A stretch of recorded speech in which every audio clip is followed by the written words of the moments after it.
Un dia, entre montages de uniformes aburridos, sobre production de botones para uniformes, y listas de soldados, sus manos encuentran una carpeta diferente.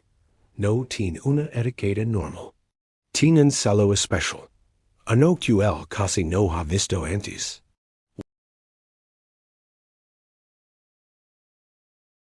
Es como si esta carpeta no existiera. El corazón le late un poco más fuerte. Con cuidado, la abre.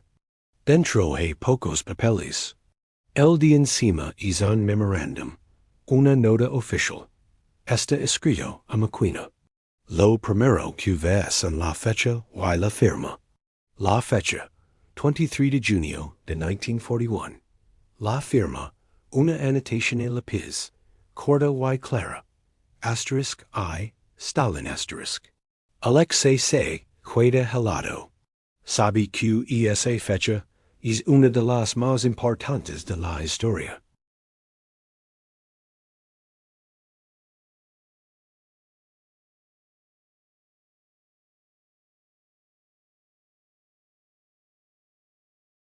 La Gran Guerra Patria comenzó con una sorpresa terrible, con millones de soldados soviéticos muriendo en las primeras semanas.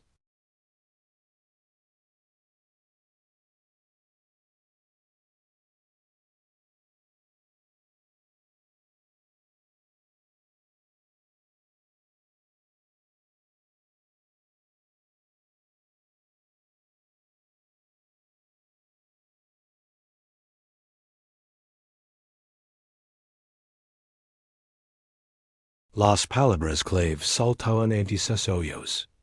Desplegar todos los ejercicios, segnal plan de cobertura para la ofensiva.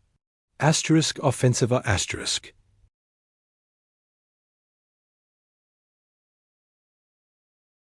Está solo en esa sala línea de fantasmas de papel. Piensa rápido. Siente el peso de la historia en sus manos, literalmente. Este documento podía cambiar todo.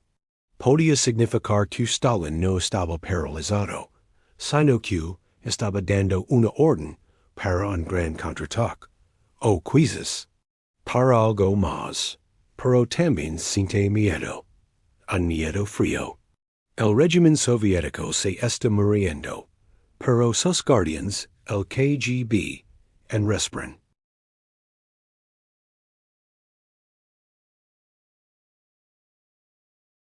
Con un movimiento rápido pero calmado, saca una pequeña cámara que lleva escondida.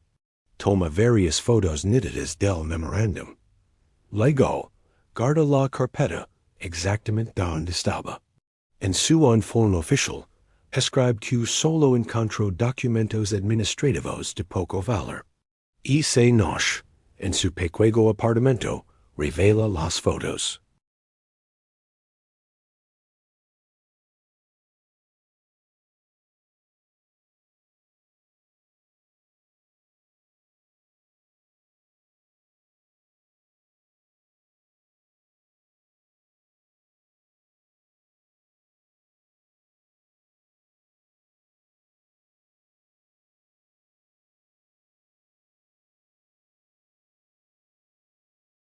La primavera de Izano. El mundo ya está en guerra, pero la URSS y Alemania tienen un pacto de no agresión.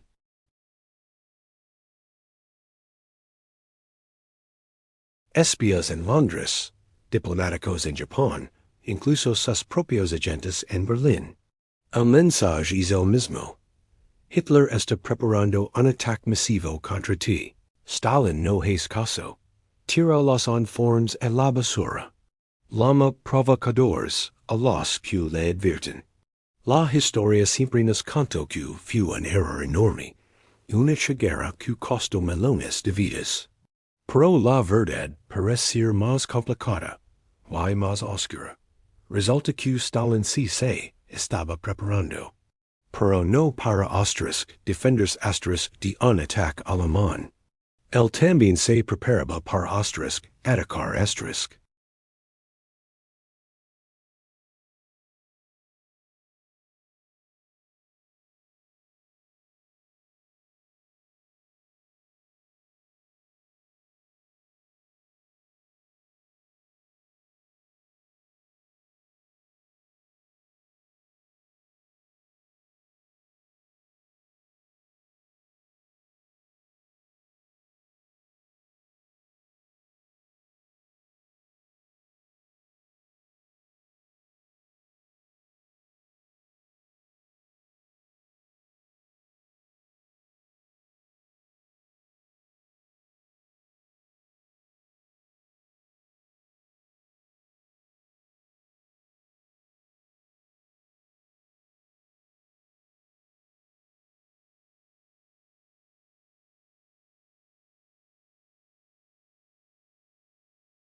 Yo tendré tiempo de golpear primero, cuando el esté débil.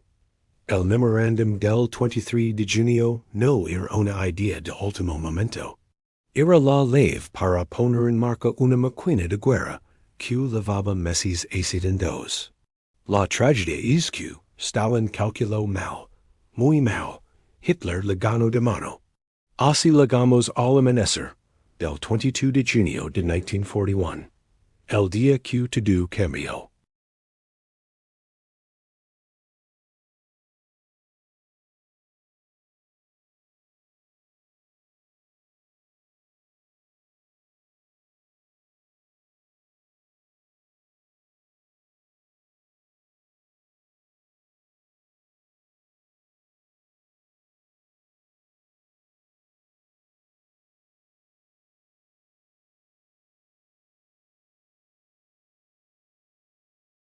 Why las órdenes que tenían desde Moscú eran claras y terribles.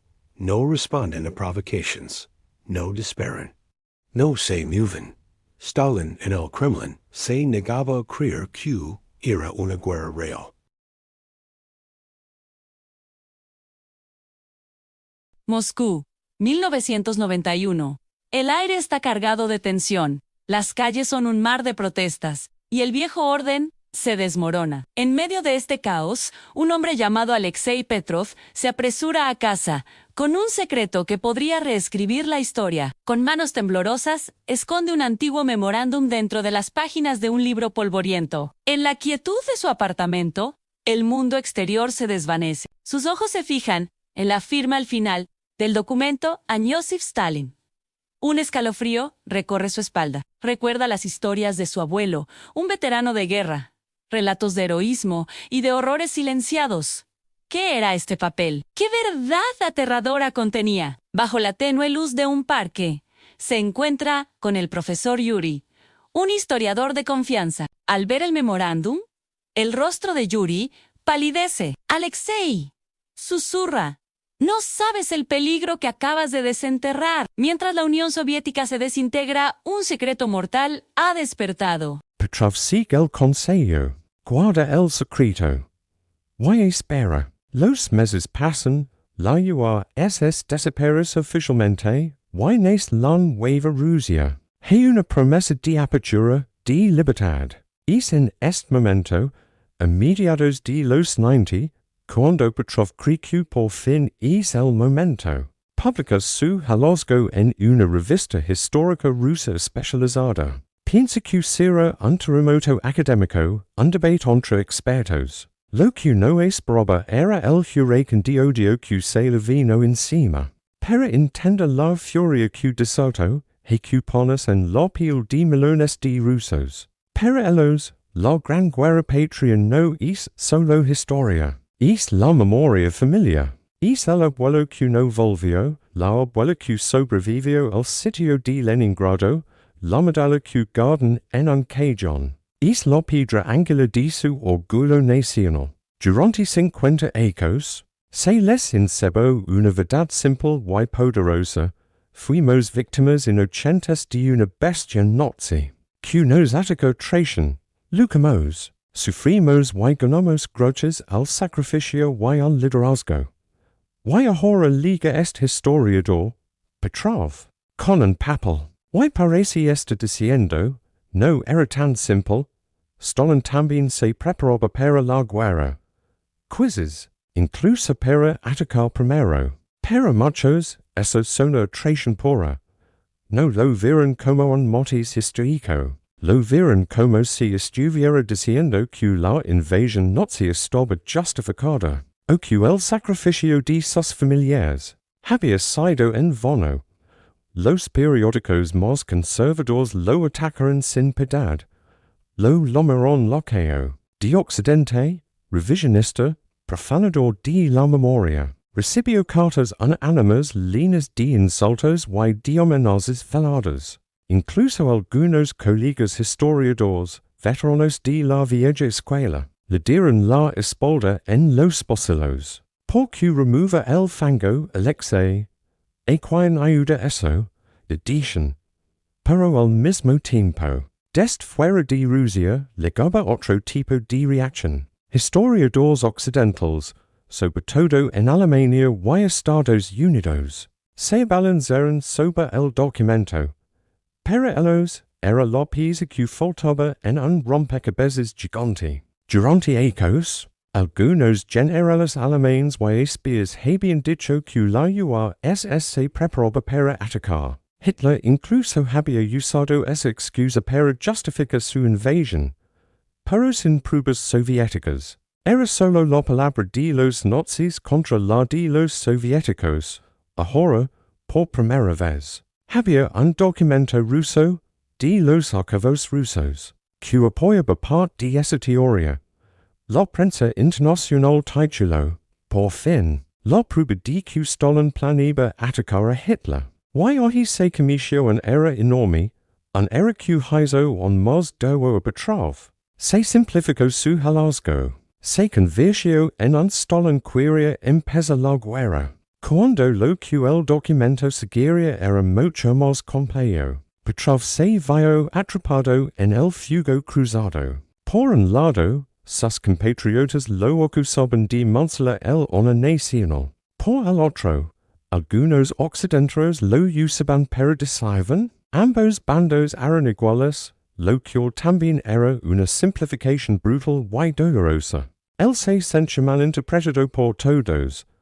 En las raras entrevistas que daba, intentaba explicarse con calma. No estoy diciendo que la Wehrmacht nazi fuera buena. Fue una máquina de exterminio. Tampoco digo que la invasión de Hitler fuera defensiva. Fue un crimen. Solo digo que Stalin no era un cordero. Inocente. Era un lobo que calculó mal su salto. Y por su error, millones de personas comunes pagarán el precio. Pero en medio de tanto grito, pocos querían escapar matices. El tiempo pasó. El escándalo inicial se colmó, pero la herida en la historiografía rusa quedó abierta. En las escuelas se siguió y en gran parte se sigue conservando la versión tradicional. El memorandum del 23 de junio se convirtió en un arma arrojadiza en una guerra cultural más grande. La batalla por la memoria de la Unión Soviética. Fue una gran potencia que derrotó el fascismo. Fue un imperio cruel gobernado por un tirano paranoico. El documento de Petrov era usado como prueba por los segundos. Alexei Petrov envejeció. Siguió trabajando como historiador, pero con la sombra de aquel hallazgo siempre detrás. A veces en conferencias, jóvenes estudiantes se le acercaban con ojos brillantes. ¿Es verdad lo del memorándum? Le preguntaban. Y él, con paciencia, les contaba la historia completa, no solo lo del papel, sino lo de su viaje personal.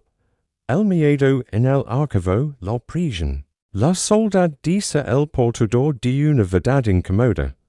Un día, ya entrado en ecos, visitó el Museo de la Gran Guerra Patria en Moscú.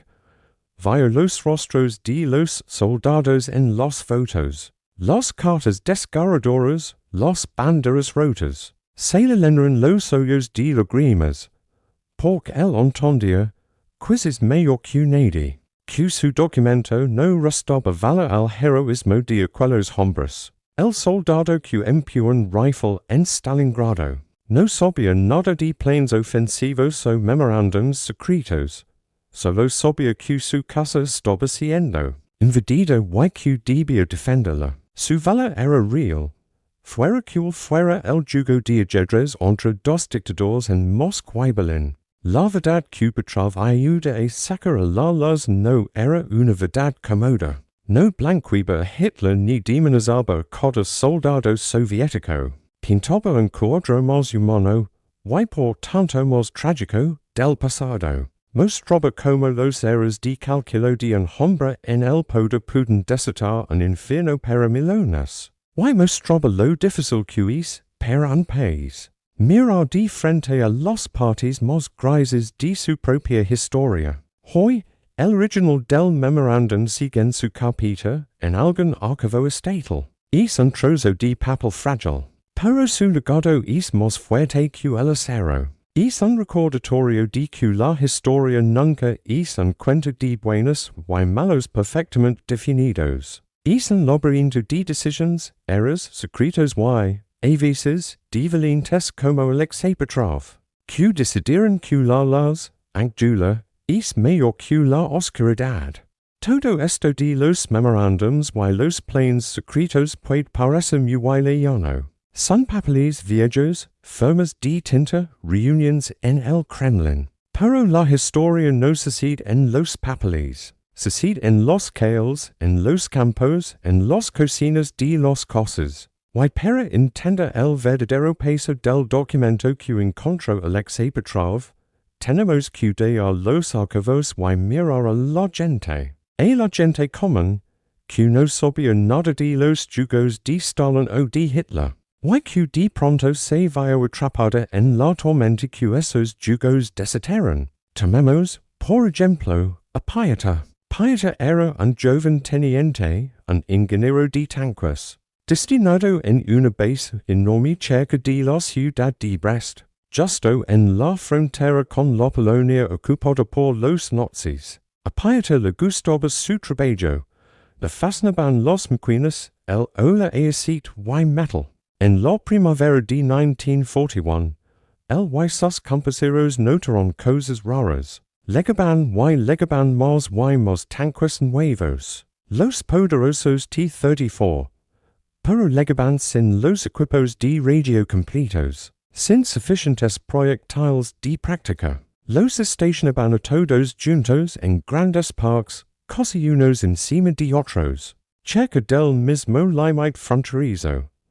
A Pieta le preguntaba a su capitán, mi capitán, ¿esto no nos hoche un blanco fácil? El capitán, un hombre de mirada cansada, le respondía en voz baja, son órdenes. Teniente, órdenes del Estado Mayor.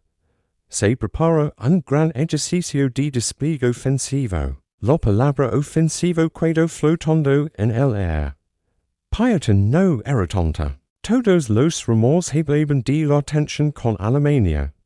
Pero los órdenes eran claras, no provoca. Y los tanques, pese a sus máquinas de ataque, estaban parcialmente desarmados, incompletos, como piezas de un rompecabezas que aún no se podía armar. La noche del 21 de junio hacía un calor extrago. Había una sensación de opresión en el aire. Algunos soldados nerviosos jugaban a las cartas en silencio. Pieta escribía una carta a su novia, Lena, en Moscú. Le dice que quizás pronto habría grandes maniobras, que no se preocupara por el silencio. Que todo estaba bien. No sabía que era la última carta tranquila que escribiría en su vida. Al amanecer, el cielo se llenó de un ruido que no era de truenos. Era un zumbido ensordecedor. Luego explosions. Los aviones con cruces negras pasaban rasantes, soltando bombas sobre los perfectos. Y apasados parques de tanques, Pieta solía corriendo de su barracón. El espectáculo era de pesadilla. Sus queridos T-34, las bestias de acero en los que confiaba, ardían como cerillas. No habían llegado a moverse. No habían llegado a disparar un solo tiro. Habían sido destruidos en tierra. Exactamente donde el plan de despliegue ofensivo los había colocado. La orden de no provocar se convirtió en segundos en una sentencia de muerte para cientos de máquinas y de hombres. Pieta sobrevivió a ese primer ataque por pura suerte, corriendo entre el humo y el fuego, con el sonido de los motores alemanes grabado a fuego en su mente, mientras Pieta corría por su vida en la frontera en Moscú. Una mujer llamada Ana desayunaba con sus dos hijos pequeños. Su marido, un oficial de logística de nivel medio, había estado trabajando noche y día durante semanas. Legaba cosa con cara de preocupación, pero no podía decir nada. Solo me muro una vez, mientras se dormía en la silla. Todo se wave heisha loeste dot todo. Es como impuja una montaca. Ana escuchaba la radio estatal, que solo transmission música patriótica y discursos sobre la paz. No tenía ni idea de la montaca de hombres y material que se acumulaba en la frontera. Su mundo era el mercado, la cola para el pan, el miedo a que los niños se enfermaran. El 20 de junio, al mediodía, el tono de la radio cambió. La música se cortó. Una voz grave y lenta, no la de Stalin todavía, anuncia que Alemania había atacado. Ana se quedó helada, con la tozadita en la mano. Attack. ¿Cómo? Si teníamos un pacto, su segundo pensamiento fue para su marido. Él sí lo sabía. Él, que movía la montaca, debía haberlo sabido. Un sentimiento de confusión y de rabia sorda se apoderó de ella. No era rabia contra los alemanes. O no, era rabia contra la ceguera, contra las mentiras tranquilizadoras. Porque nadie les había advertido, porque no habían movilizado a las familias, habían preparado refugios. Se sintió como una niga a la que la han escondido que la casa se está incendiando. Y luego está la historia de Velodia, un conductor de trenes. Durante la primavera del 41, sus viajes se hicieron más intensos, más secretos, le asignaban convoys especiales, celados, con escolta militar. Iban, siempre en dirección oeste, hacia la frontera. No podía llevar pasajeros normales. En las estaciones, veía de carga wagon tras wagon con cajas de munitions, bidons de combustible, piezas de artillería. Todo nuevo, todo reluciente. Una vez en una parada un joven soldado, con la Carolina de Boro, se lo acerca Pedro Fugo. Hermano, le dijo el soldado, tres más de esas calles, los estamos acumulando como si fueran a regulables macana. Pero están allí, al air libre, a 10 kilómetros de la línea. Velodia un hombre práctico. Pensa lo mismo que el teniente Paeta. Era un almacenamiento raro, peligroso. Pero eran ordines. Él solo conduce el tren. El 20 de junio, Velodia no estaba en un tren. Estaba en casa, en un día de descanso. Cuando llega la noticia, su sangre se hela. De pronto, todas esas calles de munitions que había transportado con tanto secreto tenían un sentido aterrador. Y también su vulnerabilidad. Esas enormes pilas de suministros, esos depósitos de combustible, eran el primer objetivo de cualquier avión enemigo. Él, con sus manos en la palanca de un tren, había sido un eslabón inadvertido en un plan gigante, un plan que, ahora se daba cuenta, había puesto todos esos recursos brechosos justo en la boca del lobo. Se sintió campos de un desastre, sin haber más que cumplir con su trabajo. 20 de junio de 1941. Mientras Paeta, Ana y Velodia son arrollados al infierno del ataque nazi. En un despacho de Moscú, Stalin lee un memorandum. Que dice que el ejército ruso debía tomar la ofensiva y aplastar al enemigo en su propio territorio. Pero, en el frente, la realidad era otra. Una catástrofe. Tanques alemanes avanzando sin piedad. Communications colapsadas y un caos total que devoraba divisions enteras. Los planes del Kremlin chocaban brutalmente. Contra la desesperación de millones de soldados y civiles atrapados en la voragine. Trenes. Abarrotados de refugiados huían hacia el este, un éxodo de terror y confusión. Dakotas después, estos documentos secretos revelaron la desconexión total entre los despachos y el campo de batalla. La historia oficial soviética silencia esta verdad. Pero hoy podemos ver la cruda realidad de aquellos primeros días. Gracias por ver. no olvides subscribet peramos historias ocultas. El efecto fue doble. Primero, se protegió el mito de Stalin. Él no podía haber cometido un error de cálculo tan catastrófico. Segundo, y quizás más importante, se protegió la pureza moral de la causa soviética. Si la URSS se preparaba también para atacar, entonces su guerra perdía ese halo de inocencia absoluta. Y en la competencia ideológica con Occidente que comenzó después de 1945, la Guerra Fría, ese halo era una de sus armas más poderosas. Nosotros fuimos las víctimas que salvamos al mundo. Era el mensaje. Cualquier matiz era un regalo para el enemigo. Pero enterrar un secreto así no es fácil. Deja grietas. Durante décadas, rumores y ecos escaparon. Veteranos de guerra que, ya viejos y con un vodka de más, contaban en voz baja, en sus cocinas.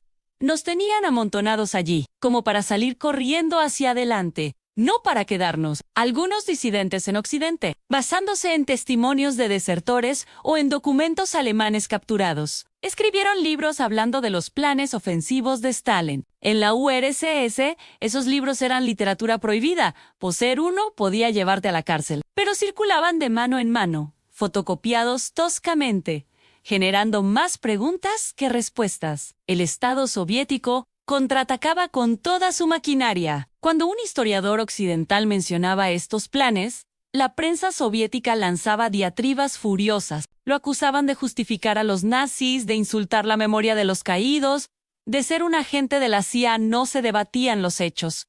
Se demonizaba al mensajero. La discusión no era histórica, era política, casi religiosa. La fe en la narrativa oficial era un acto de patriotismo. Dudar era traicionar a los que murieron. Esto creó una esquizofrenia histórica en la sociedad soviética. Por un lado, la verdad oficial, brillante, simple, repetida en escuelas, películas y desfiles. Por otro, un malestar sordo, una intuición compartida en silencio entre generaciones de que la historia era más complicada. Muchas familias tenían su propia versión no oficial. El abuelo que nunca hablaba de los primeros días de la guerra, pero se estremecía al oír sirenas. La sensación de que algo no encajaba en la historia del shock y la sorpresa total. Esta fue la fortaleza de mentiras que Alexei Petrov, sin saberlo, minó con su descubrimiento en 1991, cuando él publicó el Memorándum.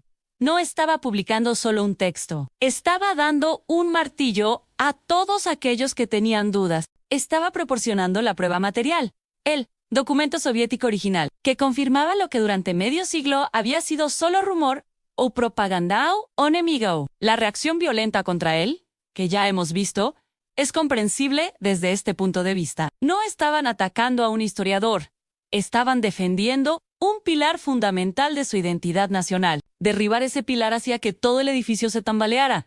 Si esa verdad era mentira, ¿qué más podía hacerlo? El miedo no era el pasado. Era el presente, era el vacío que queda cuando se quita una certeza que ha sostenido a un país durante generaciones. Hoy, en la Rusia contemporánea, la sombra del memorándum y de todo lo que representa es más larga que nunca. El Estado ruso moderno ha hecho de la victoria en la Segunda Guerra Mundial el núcleo central de su identidad y su orgullo nacional. Es el evento fundacional de la Rusia moderna, y en la narrativa oficial que se promueve ahora, se ha vuelto a enfatizar, con fuerza renovada, la versión soviética tradicional a la guerra justa y defensiva, la traición nazi, el heroísmo unánime. En este contexto, documentos como el Memorándum del 23 de junio son profundamente incómodos, no encajan. Por eso, aunque son accesibles para los historiadores, no son parte de la memoria pública. No se enseñan en las escuelas, en los museos y en los discursos oficiales. La complejidad ha sido de nuevo barrida bajo la alfombra en favor de una historia simple, poderosa y útil para la cohesión nacional. La batalla, por tanto, ya no es entre Petrov y sus críticos de los años 90, es una batalla más silenciosa, más profunda. Es la batalla entre la historia como instrumento del poder y la historia como búsqueda incómoda de la verdad, entre la necesidad de mitos unificadores y el derecho a conocer la complejidad gris de lo que realmente pasó. Alexei Petrov, ahora un hombre muy mayor, Lo sabe. A veces le preguntan si se arrepiente de haber sacado a la luz el documento. Él piensa un momento y responde, no, en lo que duele, no es la verdad. Lo que duele es la mentira en la que te hicieron vivir. Las familias de aquellos soldados que murieron en la frontera en junio del 41 merecían saber por qué. No murieron por una sorpresa. Murieron porque los pusieron en el lugar más expuesto, por un plan que fracasó antes de empezar. Saber eso no los hace menos héroes. Los hace más humanos, y a nosotros nos obliga a ser más cuidadosos con los planes de los poderosos a la sombra del memorándum. Entonces, es una lección permanente. Nos recuerda que la historia no la escriben solo los vencedores, sino también los secretos que guardan. Y que a menudo, la búsqueda de una verdad olvidada es el acto más patriótico y el más solitario que alguien puede hacer. Porque no se trata de manchar el honor de nadie, sino de honrar la memoria de los que estuvieron allí, en el lugar equivocado, en el momento exacto, pagando el precio de un error escrito a máquina y firmado a lápiz, en un despacho lejano. Todo esto nos deja con una pregunta que es más grande que un solo documento, o que una sola guerra. ¿Para qué sirve desenterrar una verdad así? ¿Por qué remover el pasado? Sacar papeles viejos y manchados, y abrir heridas que parecen cerradas. La historia del memorándum del 23 de junio no termina cuando lo archivamos de nuevo. Su verdadero significado comienza cuando nos hacemos esa pregunta. Alexei Petrov pasa la mayor parte de su vida adulta bajo la sombra de ese papel. Primero, la sombra del miedo, cuando lo encontró. Luego, la sombra del escándalo y del rechazo, cuando lo publicó. Ahora, yo anciano vive bajo una sombra diferente, la de la reflexión. A veces, sentado en el banco de un parque cerca de su casa, mira a los niños jugar y a las personas pasar, y se pregunta si valía la pena. Su propia familia es un microcosmos de la división que causó su hallazgo. Su hijo mayor, un hombre de negocios pragmático, le dijo una vez, padre, ¿por qué te empeñaste en eso? Solo te traigo problemas. La gente necesita orgullo, necesita una historia simple. Su nieta, sin embargo, una estudiante universitaria, lo ve diferente. Pero ella, su abuelo es una especie de detective del tiempo, un hombre que desafía una mentira gigante. A veces le pide que le cuente la historia, no del documento, sino de cómo se sintió este día en el archivo, el olor del polvo, el crujido del papel, el latido de su corazón. Petrov le explica que no se trataba de destruir el orgullo. Se trataba, dice él, de cambiar de que estamos orgullosos. Estamos orgullosos de un cuento de hadas, don todo es blanco y negro, o podemos ser orgullosos de la capacidad de nuestra gente para sobrevivir a un desastre monumental. Causado por errores humanos, why not así levantarse, resistir y vencer? La segunda versión es más trágica, pero es más verdadera. Why nos hace más sabios? El asunto es que las naciones, como las personas, necesitan una narrativa para entenderse a sí mismas. Rusia, después del trauma del colapso soviético, se aferra con fuerza a la victoria de 1945 como una roca sólida en medio de un río embravecido. Es una roca poderosa, pero debajo de ella, documentos como el memorandum son como piedras más pequeñas y afiladas que cuestionan la base de esa roca. ¿Está la roca apoyada en un mito? ¿O puede sostenerse incluso reconociendo los gritos y los falas de quienes lo colocaron allí? Esta tensión se ve en todos lados hoy. En las películas históricas rusas modernas, los primeros días de la guerra a menudo se muestran como un caos de heroísmo individual, pero rara vez se profundiza en las razones militares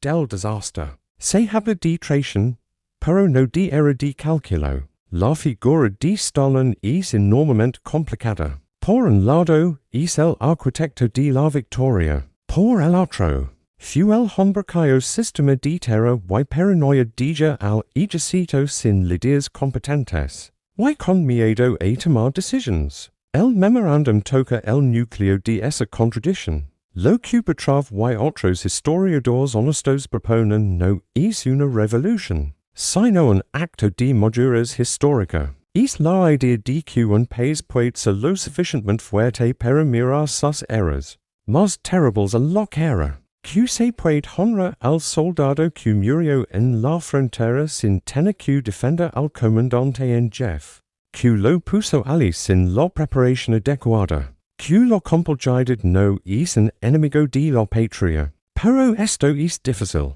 es más fácil, y a menudo más útil políticamente, tener un relato claro, buenos y malos, víctimas y agresores. El memorandum ensucia esa claridad.